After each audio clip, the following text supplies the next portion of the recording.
What's up everybody, I'm Fox and you're watching PlayStation News Now, your source of news, rumour, reviews and video game discussion. In today's news, Naughty Dog, developer of the incredible Uncharted 4, has taken to Twitter, and in the process, the world-renowned studio has seemingly confirmed they are already working on their next big project. Naughty Dog's lead game designer Emilia Schatz mentioned in the tweet that they are recruiting a designer for the single-player portion of this new game that will have emotionally engaging third-person action gameplay.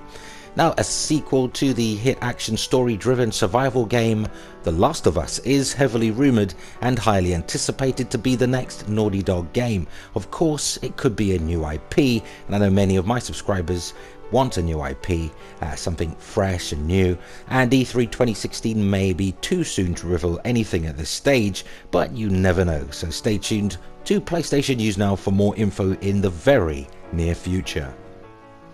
And in other news, looks like Sony's first party studio, Guerilla Games' newest IP, Horizon Zero Dawn, will have a major presence at this year's E3, as giant posters with the line "Earth is ours, no more" can be seen at the entrance of the venue located in downtown LA.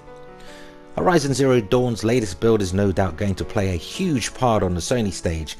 I'm pretty excited, curious and quietly optimistic that this year's E3 could quite possibly be the most significant E3 in over a decade.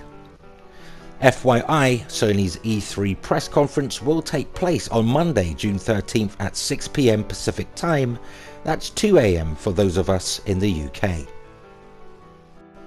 And Sony has increased its PlayStation 4 sales forecast for the current fiscal year.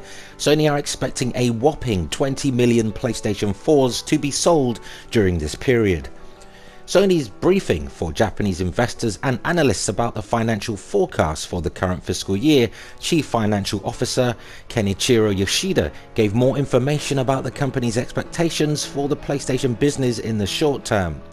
Yoshida mentioned that the company is now entering the period in the console cycle where the business becomes more profitable. Here's a quote.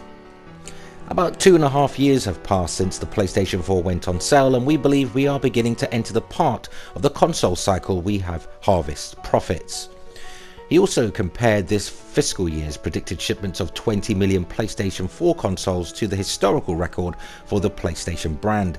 It's actually very close. In the fiscal year ended March 31st, 2003, the PlayStation 2 shipped 22.52 million units.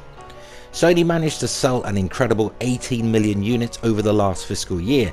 To put this into some kind of perspective, Sony had sold as many PlayStation 4's in just one fiscal year than Microsoft had sold Xbox Ones since the Xbox One's launch since November 2013. That is quite an achievement. That is clearly an indication that the fans have chosen PlayStation as their go-to console this generation. In order for Sony to beat their 18 million PlayStation 4 sold in 2015, PlayStation 4 would need to ship an extra 2.52 million units in order to beat their previous record. Yoshida also talked about the expected performance of PlayStation Network. Sales have been going smoothly so far, and while the rate of growth is expected to slow down during the current fiscal year, profitability should improve. Later in the conference call for Western investors, Yoshida mentioned that while the company isn't breaking down forecasts by hardware, software and network, they expect the network part of the business, including PlayStation Plus subscriptions, to contribute a healthy level of profit within the segment. Wow, just wow. I mean, the PlayStation 4 is selling extremely well, we all know this, practically cementing the PlayStation brand as the #1 platform in the world. Now, Sony predicts that PlayStation 4 shipments will reach 60 million by April 2017 and expects better results than in financial year 2015. Which unfortunately brings us to the end of another video. If you enjoyed the content, poke the like button, and thanks to everybody sharing our videos, helping us reach more PlayStation fans, and subscribe for more PlayStation news, rumour and reviews. Until next time, play games, not corporations. Thanks for watching everybody.